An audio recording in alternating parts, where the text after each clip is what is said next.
Hello students.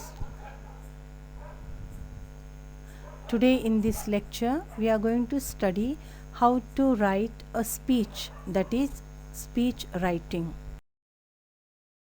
Now what is the purpose of writing a speech? It is mean that to express views in the public. Writing a speech means we are going to express something on the topic.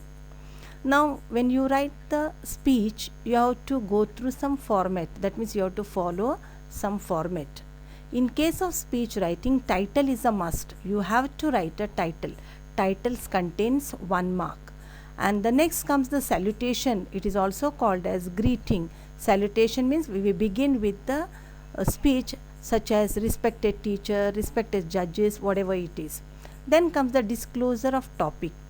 Disclosure of topic means what we are going to write about the topic. Body of the speech should be related to the topic. Then comes the narration of facts. When you narrate the facts, you can quote some examples, your experience you can write, you can give some quotation that adds the marks. Then comes the sensible deviation from the topic. You can divert to some other thing, you can quote something, you can write your experience, you can give more and more examples related to the topic. Then comes the conclusion. You have to end the speech with an innovative and imaginative way, that is called as conclusion. So these are the format you have to follow when you write the speech.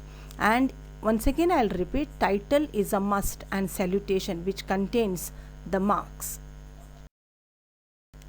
Now I have shared one question, that is solved example for the reference. In the last class you have written and you have learnt about the speeches, but for your reference once again I have given here the question along with the answer. Now the topic is role of women. Hints also is given and the answer is given. Please go through it, read it carefully and write in the notebook. This example helps you to answer some more questions. You are able to more given speech. Now I have given you the questions for the practice. There are 2 questions I have given along with the hints. Please read it, follow the format and write down the speech on the basis of the given questions. These questions are for the practice. Thank you and have a nice day.